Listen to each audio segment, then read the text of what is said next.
Hi again, everyone, and welcome in to the Locked On Reds podcast, episode 1000. I'm James Rapien, and I recorded the first ever episode of Locked On Reds on February 20th, 2018. I'm Jeff Carr, and I began recording episodes for Locked On Reds December 31st of 2018. Hi there, Steve Offenbaker here. I joined the Locked On Reds podcast this year, January 3rd, 2022. And here we are, 1,000 episodes in. The 1,000th episode of Locked On Reds starts right now. You are Locked On Reds, your daily Cincinnati Reds podcast, part of the Locked On Podcast Network, your team every day.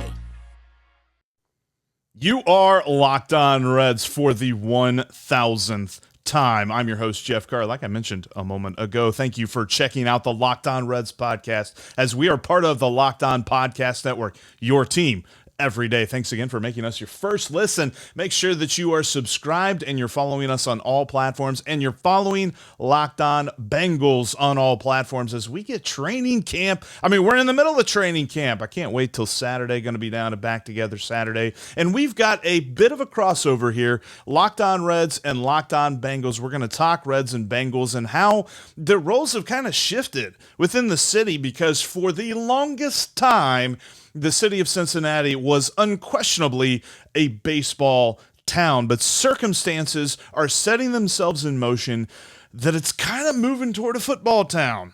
And we're going to talk to James Rapien from Locked On Bengals about that right now. And when we look at this city, James and Steve, I think that part of it is obviously the Super Bowl, but I think a huge part of it is Joe Burrow. There is no Joe Burrow on the Cincinnati Reds.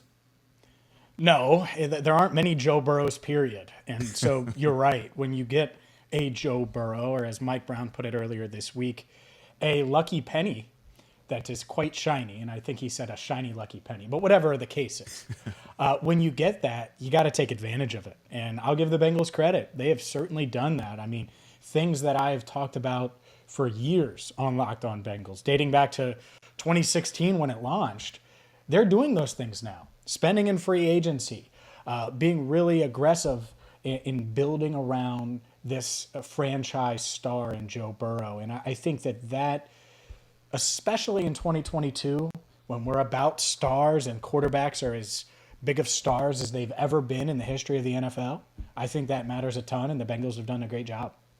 And Steve, when you look at the Reds, really the organizational philosophy seems to have caught up with them, because for years it was almost like, what can the Bengals do to be like the Reds? And now that is flipped. You know, there was a time where in the sports world in Cincinnati, Mike Brown was probably the most hated man in town, especially through that period in the 1990s into the 2000s, where the Cincinnati Bengals were the worst professional sports franchise across any sport, based on the win-loss record. So you take that time period and you look at what was going on in the city. The Reds are coming off a World Series win.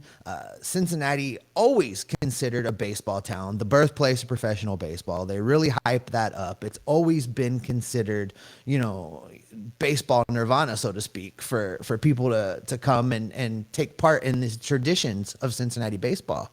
And the Castellini family came in and, they made some grandiose promises and they said a bunch of different things, but they haven't really accomplished very much. And, their community outreach stuff has been pretty good, but I think they have really overseen a shift in how this city views its sports. And is Cincinnati a football town? I think we're definitely getting there, if we're not already there, between what the Bengals have done, what the Bearcats have done, and what this ownership group with the Reds has done to undo, all these years of history and tradition in Cincinnati baseball. I mean, it's not fun to tell a person you're a Reds fan right now.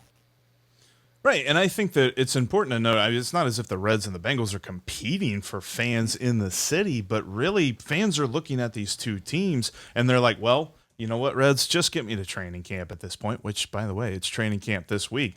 And now we're not even sure if they can do that. The plan just isn't there when you're talking about the Cincinnati Reds, especially when you look at anything outside of convincing me that it's just about the bottom line, that there's some kind of spreadsheet that they're trying to meet this arbitrary number of a payroll, and that's really where they're getting their entire plan from. Meanwhile, kind of like you said, Mike Brown spoke the other day to the media, and he was saying all the right things. I don't know that I've ever said that in my entire life as a Cincinnati sports fan, but Mike Brown said all the right things the other day.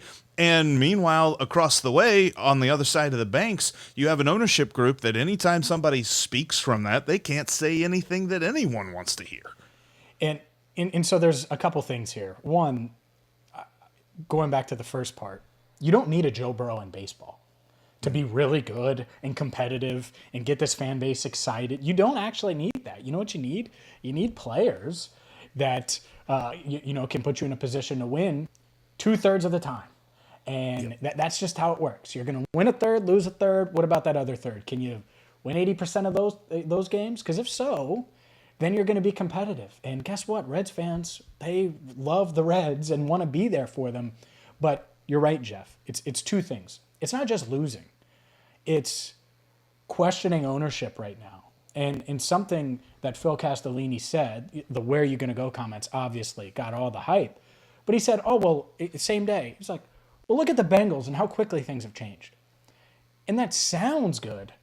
But at some point, the Bengals said, and it was probably when they realized that Joe Burrow was special, we have to switch some things up.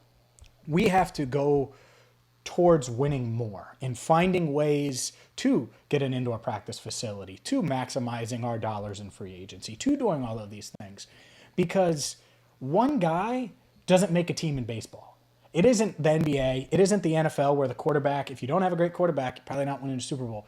In baseball, it needs to be a process. And when you can't, or you question at least, whether ownership wants to win or not, it's hard to buy into that process, even if there are things that are being done correctly on the GM side. Even if that's happening, you look up and you're like, but the guys above him aren't necessarily going all in or willing to go all in on winning. And that's the scary part. That's the concerning part. You know, James, I wonder, and I would love to get your thoughts on this. The Reds and the Bengals both have a couple of guys at the head of the ship that are captaining this thing that are in their 80s, in Mike Brown and Bob Castellini. And we're starting to see the next generation of these ownership groups assert themselves and take more control and do more things. You know, obviously over on the Bengal side, you've got Katie Blackburn and Elizabeth doing a lot of the outreach and the media type things. On the Red side, Phil Castellini really tried to assert himself going into last offseason, and he has just failed miserably in creating, as you mentioned, this perception that he's been able to turn the fan base against the ownership group in an epic way very, very quickly. When you look at this next generation of ownership group, who's really driving the ship over there at Paul Brown Stadium? I guess Mike Brown's still in charge, but these things that the Bengals are doing that has been so embraced by the city, and so many people are saying, look, finally, the Bengals are doing things right. Is that Mike Brown, or is that this new generation coming in and really taking control of things? It's a hybrid. I think the new generation certainly is in control, right? Katie Blackburn does all the contracts and is really negotiating alongside Duke Tobin all of the minutia that comes with manning the front office. But Mike Brown certainly still signs off on things, signs off on the Ring of Honor, signs off on, we should get this player, signs off on draft picks and things like that. So he's still there. He's still in control. But, and Katie Blackburn's been in that role for a while now, and so Duke Tobin. I think the difference, a big difference, especially with the fan outreach part of it, like you mentioned, is Elizabeth Blackburn. I think that as a grandparent, it is harder to say no to your grandchild, which Mike has talked about. I'm nowhere near grandkids. I'm nowhere near kids, but grandkids. I think it's harder than to say no to your kid, which you say no to them really from the day they're born about something, because they're always trying to get into something. Grandparents don't do that. And so I think that's the other part of this. I also think Mike probably got sick of losing from 2016 to 2019. And he saw Joe Burrow and he realized, this is probably my last chance at making a run at it. Let's change some things and let's get it right. So I think he does deserve credit. I also think the entire family deserves credit. And naturally, when you luck out and you do land a Joe Burrow with the first pick, it helps a ton. The next generation of Reds ownership is moving in, and there is one key thing that they can do to fix all of this. We're going to dive into what that is coming up here in just a moment, but the thing that you need to dive into for your sports card collecting hobby is the Sports Card Investor app. Whether you have an iPhone or an Android, check it out on the App Store and the Google Play Store for free. It has all of the resources that you need. It's going to help you monitor the market on your favorite players, and if you're looking to fill out your collection, they've got great links to eBay auctions and things like that. They're going to show you recent sales, and you could probably take advantage of a card that maybe has seen its value go down a little bit. Plus, if you have cards to sell, you can find out how best to take advantage of the market. It's all about sports card collecting on the Sports Card Investor app. They have over 600,000 cards, whether you're talking about baseball, football, basketball, and they even have like Marvel and celebrity cards too. Check them out today, the Sports Card Investor app. Go to sportscardinvestor.com/lockedon to download it today. Plus, you can find it on the App Store and the Google Play Store for absolutely nothing because it's completely free and it's going to help you fill out your collection. That's the Sports Card Investor app. Thank you for making Locked On Reds 1000th episode your first listen of the day. On the 1001th episode tomorrow, we will have Peter Pratt on from Locked On Marlins to break down this Reds-Marlins series. All the way from across the pond will be Peter for episode 1001 of Locked On Reds, which you can make sure to not miss as you are subscribed on all platforms, including YouTube. All right, let's jump back into our conversation with James Rapien. And that's something, too, that I think that the Reds can take away from the Bengals, because we're always talking about, all right, what can the Reds emulate from across the banks? Because it's obvious the Bengals have their finger on something, and that is the biggest part, is that ownership in sports, especially in baseball, where there is no salary cap, and it's all based on what your ownership wants to put into the team, ownership has to do two things. Number one, it has to really set a limit as to what the roster can be. And it kind of feels like some teams set it lower than others. But you look at the Rays, the number doesn't matter for the Rays. They're always competitive. What the Rays do and what the Bengals have done, as you just said, is their ownership gets out of the way. The ownership puts people in place that they trust and that they know can do the job, and they let them do the job. I feel like there's been lots of evidence over at least the last decade, maybe even further back, of, okay, there's something that's about to take place, but it gets nixed at the top. It gets nixed on the cutting board, and they just don't quite make it to that deal. Like, we can talk about some different trades that the Reds made the last 7 years where you're like, boy, they waited too long. And you can point to a specific event as to why they waited so long. Well, we wanted to see Aroldis Chapman come out of the bullpen doors of the All-Star game at Great American Ballpark. Well, we wanted to see, people celebrate Jay Bruce's milestone this, and Johnny Cueto, he had to stick around for 2015 because the Reds were really going to do something then. There's all of this different stuff that it feels like if ownership was to put the right regime in the front office that could operate independently and with the budget that ownership sets forth, then the Reds could really take off. But there's always going to be that element of, well, at the end of the day, who's signing off on this decision, and is that person really going to make this decision work? Yeah, I think that's the part of it. When you look at the structure, they're going to have to show it. And the past decade, you brought it up. I was very critical of the Reds, and this was pre-Locked On Reds, but of them holding on to those guys from the 2010 through 2013 run too long. Baseball, you get old in a hurry. In sports in general, you get old in a hurry. And with baseball, if you hold on to multiple guys, you have a Joey Votto under contract, it's really hard to, after those big money guys get old, if they don't have trade value, it's really hard to rebuild, reload. And so they went through this whole reloading process, and it was like, here we go. And COVID happened. And I get it. And it hurt them. And they make the playoffs, late season run, can't have fans in the stand. It's a real pain. I get it. Understand it. But you were telling fans for more than half a decade that it's coming, it's coming, it's coming. And then that was the big act. That's just, that's hard to sell, right? Because how many runs did they score in the postseason? You guys tell me. Ooh, none. 0. Oh, I know. See, think about that. Hey, we suck in 2014, but in 2020, we're going to get to the postseason and we're not going to score a run. And then we're going to be bad again because we just can't sustain this because I just, it's hard for fans to buy into that. Now, if they had cut budget and they were winning, they look like geniuses. Guess what? It's hard to do that.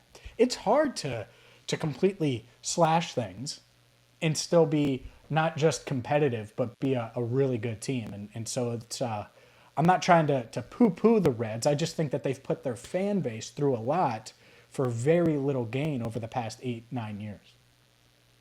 Yeah, Steve, it's kind of hard for any sports franchise to say we're going to pay less and win more because I don't see a whole lot of success around sports for teams who say that a lot. Well, no, and they're saying things this year that if they follow through on, and that's really been the breakdown. The breakdown has always been in their follow through. They've talked a good game for a long, long time, but the follow through is what's been lacking. Now, what they're saying is we're going to move to a model where we're not going to be attached to players. We're going to trade them when they have a couple of years of team control left. We're going to start flipping guys. We're going to build the prospect base, and we're going to churn, just like Tampa. Well, that's great to say. Now they have to do it. And the writing's on the wall a little bit. If they trade Castillo this trade deadline and Tyler Mahle goes and they bring in another boatload of prospects to go with the boatload of prospects they brought in this offseason, well, then maybe they mean it. And now the trick will be to put some smart baseball people in place, get the hell out of the way, and let's put together a cheap, young, talented team in 2024, which is where I think they're going. So it's all about execution at this point. They have to get it right. That's the part. And I agree with, I mean, I don't think they have to be bad for another half decade to be good again. But the margin for error, you're going to have to get it right. You're going to have to continue to add young talent. And you can't say we'll be great in 2028. It's going to have to be much sooner. So 2024, can you get behind that if they continue to flash a little bit over the next few months, and then next year they show signs? Yeah, I mean, there's reasons to watch this team and be interested in this team, no doubt about it. I don't have to mention Jonathan India. You guys probably do it a hell of a lot on this pod, right? So there are reasons, but those reasons don't make up for the fact that this season and really the off season and really, like I said, the past 8 to 9 years, that equity is completely gone, and they're in the negative right now. And they have to rebuild it with the fan base, and I think that's going to take some time. Yeah, it's not just rebuilding the roster, it's rebuilding the trust from the fans because, I mean, we've seen the numbers have gone straight down when you're talking about folks who are at the ballpark. Meanwhile, numbers are going to go straight through the roof. I did a tour the other day of the stadium at Paul Brown for a season ticket thing, and I felt like there were more people at this tour than there were at any Reds game that I've been to so far this season. And it's a lot to do with the product on the field, the guys who are going to be here. So the Bengals have said that they want to keep Joe Burrow and his 3 favorite targets. We're going to tell you whether or not we think that can actually happen. Plus, we're going to look at who the next face of the franchise will be for the Cincinnati Reds. That's all coming up here in just a moment. Of course, you can follow us on Twitter. You can follow me at Jeff Carr with 3 Fs, and you can follow Steve at S. Offenbaker with 2 Fs. You can also follow the show at Locked On Reds, as we are here all the time. You can also follow us on Discord. Join the Discord server. The link will be down here in the description. You can also, I think you can go on Discord and search Locked On Reds as well. We're doing a little group therapy during the games and just kind of talking about the Reds. That's all on Discord and on Twitter. Follow us along in between episodes. All right, let's get back and finish our conversation with James Rapien here. So I know that you're going to cover this a lot, and you do this a lot on Locked On Bengals, but I just want, your quick thoughts after Joe Burrow. Mike Brown said the thing of, we want to keep all 3 wide receivers. We don't just want to keep Jamarr Chase and T. Higgins or Jamarr Chase and Tyler Boyd. We want to keep all three of them.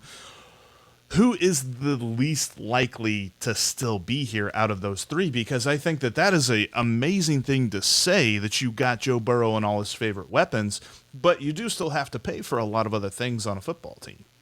Yeah, I think, some may say T. Higgins. He's got the same agent as Jesse Bates, and he's going to command a lot of money. I'm thinking, maybe the Terry McLaurin type deal, 3 years, $70+ million.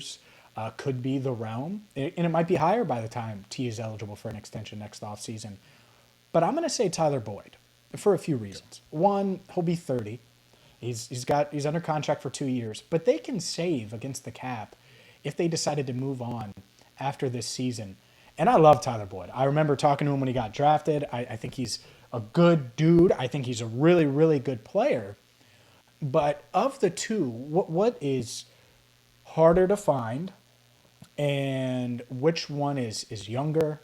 And yeah, they're going to cost more, but which one matters more to you winning? And a slot receiver, you can find productive slot receivers. What's really hard to find is a guy like T. Higgins, who to me, and I think to the Bengals, might have been the top receiver. If he was in this draft, the 2022 NFL draft, might have been the top receiver in this draft. And if not, he would be number 2. So think about that. And they got him at 33rd overall. They love T. Higgins. And so I think they're going to keep Burrow. They'd be insane not to keep a freak like Chase. And I think they're going to do really everything they can to get a T. Higgins deal done. Because if you keep that trio together, you're talking about potentially a better version of the Colts when they had Peyton Manning, Marvin Harrison, Reggie Wayne.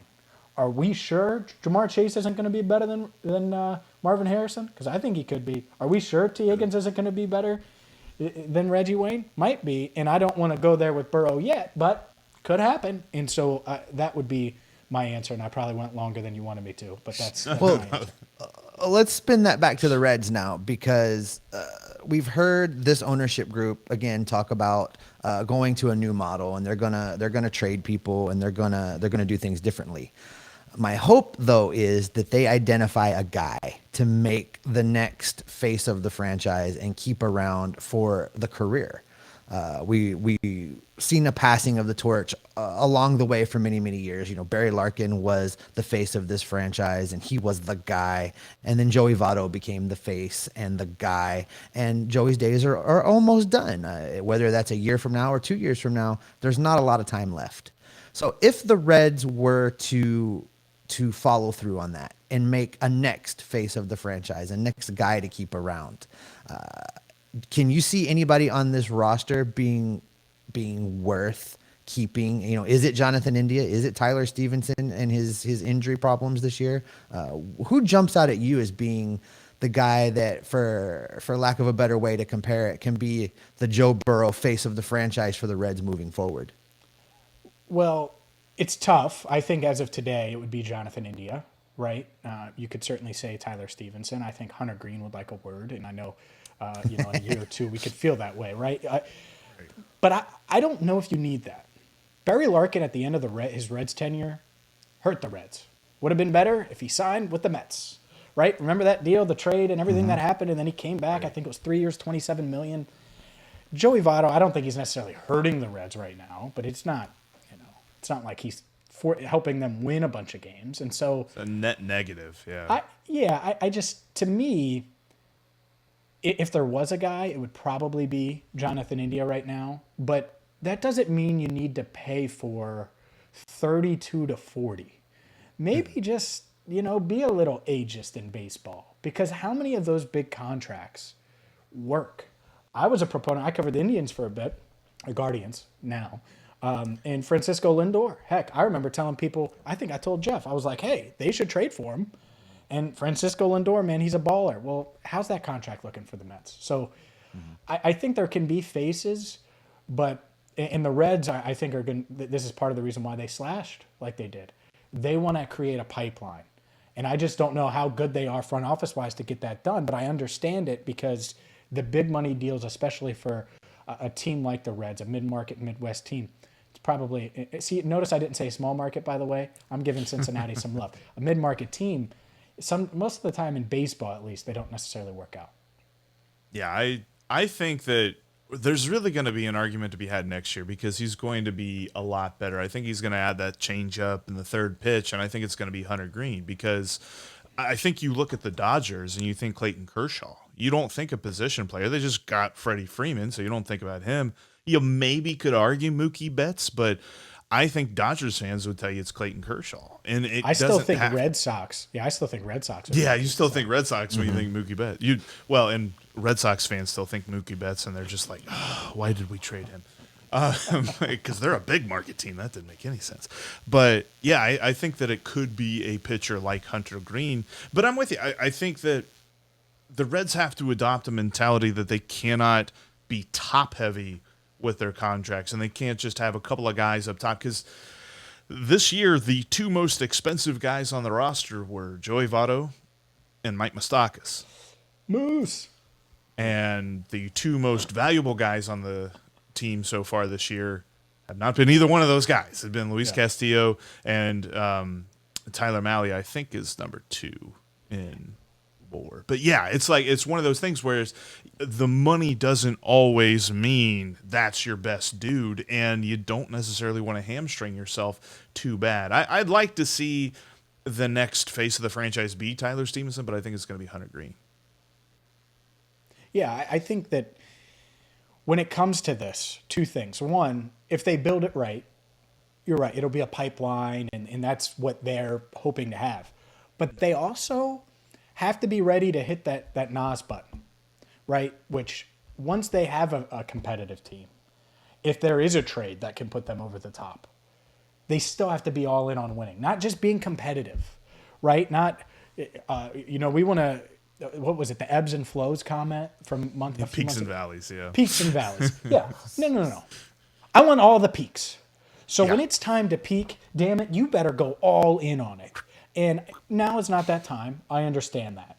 But if they build this the right way, they're still going to have to be aggressive. And I think that's the part. There's so many question marks. It can work. I've seen it work. And yet across the league, you mentioned the Rays. But can you get to that next level where, all right, you're in first place, but you need to add another piece at the deadline, and hopefully we're talking about that at 24 or 25, about them being really aggressive and being a legitimate World Series contender. Because I don't care about the Central. I'm talking about World Series. I've not seen a World Series in my life. Okay, 91 was when I was born. 1990, 95 was fun. My favorite Reds team ever is 99. They didn't even freaking make it. 2013 is a lot of fun and a lot of heartbreak. Let's fix that with a whole generation now, and really a second generation that hasn't seen you do much. Yeah, that's the truth. Well, I tell you what, I think that's where we need to end it, because we end it on a positive note, Steve. We're looking forward to 2024 because the Reds have a shot, and if they do this right, if they get this trade deadline right, we could be talking about a baseball town again. And I think before we get out of here, since we've got James with us, the original host, the guy back from his football exile, we'll call that. Although I think Locked On Bengals is doing quite well, and your Bengals coverage is very impressive, James. Just for listeners that may not hear you on the regular, talk a little bit about what you do and how people can find you. Yeah, cover the Bengals really from all angles. You mentioned Locked On Bengals daily and throughout training camp. I'll be down at Paul Brown Stadium writing about the team for allbengals.com. Also on YouTube, Cincinnati Bengals Talk. So there's a lot of videos, a lot of audio clips, and a lot of words coming your way if you're a Bengals fan. I'm excited. I cannot wait. Going to be there every home game, man. It's going to be a lot of fun. Well, thank you all so much for watching, for listening to the Locked On Reds 1000th episode. We're now into, the quadruple digits. This is insane to think about. A lot of Reds talk here, and hopefully we'll be talking about some good Reds teams as we get to the 2000th episode. We'll see how that goes. But James, thanks for joining us, and looking forward to what Locked On Bengals has coming as the season gets going. Of course. Thanks, fellas. And I will say this, the 1000th episode, the 900th episode, really, you two, it's much better now than it was when I was doing it. You guys are killing it. So keep it up. I appreciate you having me. This was a fun show. And hopefully the Reds give you some fun stuff to talk about in the near future. We'll talk to everybody tomorrow.